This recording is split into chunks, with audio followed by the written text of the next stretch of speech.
Olá pessoal, vamos para a correção da nossa atividade de ciências.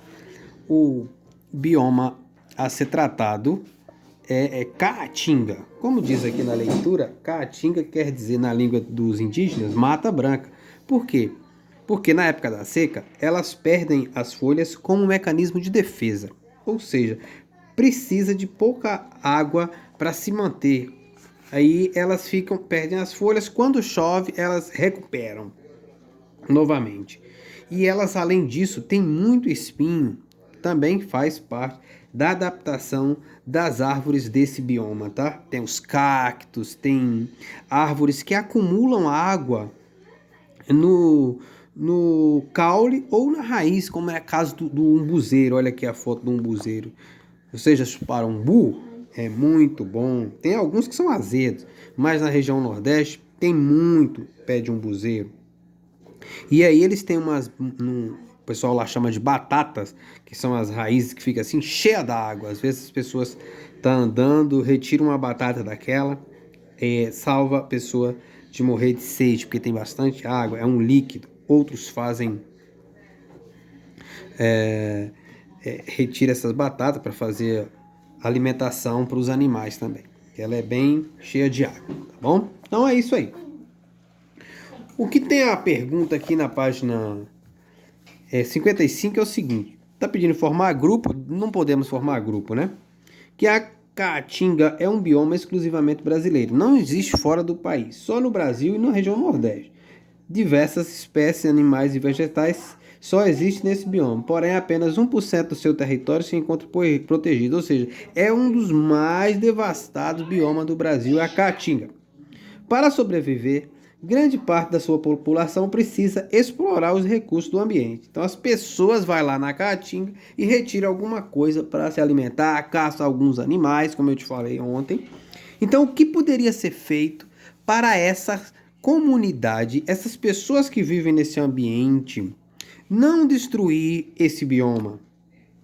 As pessoas só vai lá no bioma para tirar alguma coisa, essas pessoas dessas comunidades, porque precisam, tem alguma dificuldade. Então, a primeira coisa que eu coloquei aqui, ó, é a melhoria nas condições de vida da população desse bioma. Se melhorar as condições da vida das pessoas, elas não vão destruir o meio ambiente lá na Caatinga. Eu estou falando isso aqui das comunidades que vivem ali, né? Daquelas comunidades. O que mais? Criação de mais unidade de conservação. Chegar, ó, o governo demarca tal área vai ser preservada, não pode ser retirada nada. Então essas unidades de conservação o governo tem que criar. E também unidade de conservação e o uso sustentável dos recursos naturais. Então, se for para utilizar recursos desse ambiente, que seja de forma sustentável. O que é a forma sustentável? É você usar os recursos e não destruir. Vamos ver aqui. A criação de abelha, por exemplo, que utiliza as flores da caatinga, é de maneira sustentável. Você cria abelhas nas colmeias, nas caixas e tal, aí elas vão lá, pegam as flores da caatinga e produz mel. Aí o agricultor não derruba a floresta e pega o mel das abelhas que ele está criando, né? Chama apicultor, quem cria abelhas, e vai vender através de cooperativas para grandes redes. Então esse mel sai dali já embalado, todo processado e vai vender. E o agricultor tem algum recurso. Então não destruiu a natureza e ganhou dinheiro. Isso é uma forma sustentável. Agora, se o agricultor entra na caatinga, coloca fogo para plantação e aí os animais morrem, aí o solo fica pobre, aí não tem nada de sustentável. Agora, nesse modelo que eu te falei aí, que é um exemplo da caatinga, de consumo sustentável na caatinga, ok? Ou então a coleta do umbuzeiro na época da chuva, quando tem, aí recolhe, faz a polpa e não derruba a árvore, entendeu? Isso é forma sustentável. Vamos para páginas que vocês leram aí as brincadeiras, né? Olha ali, fazia uns brinquedinhos, boneco feito com flor de mandacaru, outra brincadeirinha aqui na região do semiárido brasileiro. Aqui nós temos alguns animais que eu expliquei ontem, o mocó e o tatu-bola, que são típicos da caatinga brasileira. Vamos lá. Esse aqui se abriga nas rochas. E esses aqui ficam em buracos, fugindo do calor daquela região. Então eles ficam ali escondidinhos. Vamos ver aqui? Descreva o clima da caatinga. O que faz o tatu-bola sair algumas vezes à noite para se alimentar? Gente, o clima é quente e seco. Anota aí. Letra A, o clima é quente e seco. E por isso o tatu-bola fica o dia nos buracos e sai à noite para se alimentar. Pause o vídeo e escreva se você não fez. Os animais citados acima têm estratégia para sobreviver ao clima da caatinga. E os seres humanos? Que comportamento podemos adotar para nos proteger de condições ambientais como essa? Gente, nós podemos evitar a exposição ao sol, principalmente depois das 10 da manhã. Evitar sair. Se você for sair, agora a gente não está saindo, né? Mas se for sair, principalmente nessa região quente, usar roupas adequadas, roupa que protege, chapéu e principalmente também se hidratar.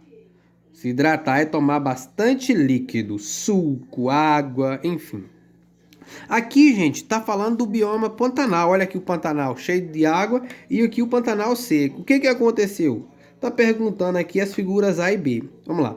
Representa um período de cheia e um período de seca. Aqui está o período de cheia e aqui está o período de seca. Aqui tá pedindo no caderno, mas eu coloquei aqui mesmo. O que que aconteceu aqui? As águas secam e nascem as plantas típicas do bioma Pantanal. No caso aqui,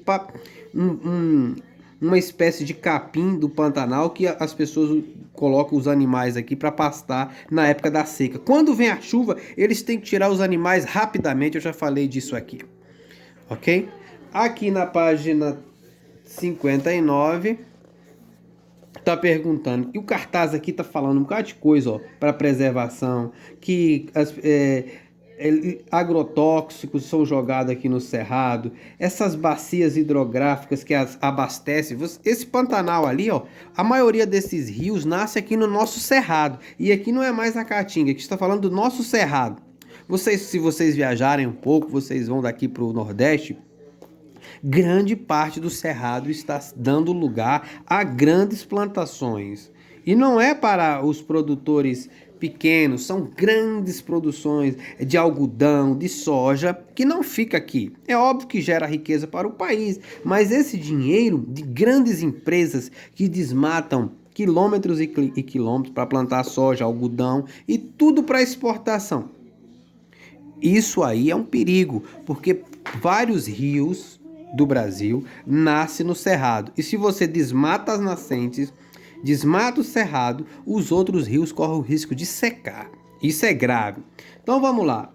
O cartaz ao lado se refere à campanha de 2016, que o cerrado é o berço das águas, sem cerrado, sem água, sem vida.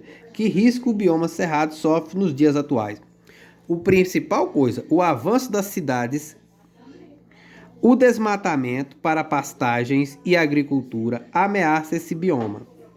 A mineração e a agricultura contaminam o solo. A mineração joga produto químico e a agricultura também, né? Agrotóxico, contamina o solo e as águas. O desmatamento faz os rios secarem. Esse é o problema que o bioma cerrado, o nosso bioma cerrado, da região nossa aqui do Centro-Oeste, do nosso Goiás, que vem sofrendo. Ok? Grande parte já foi desmatado. Então é isso, crianças. Vocês, se não fizeram, vocês dão uma pausa e respondem. Se você fez, ficou mais ou menos parecido, não precisa ser igual o que está aqui, tá bom? É o que você vê, que você interpretou e você respondeu. Ok? Até mais.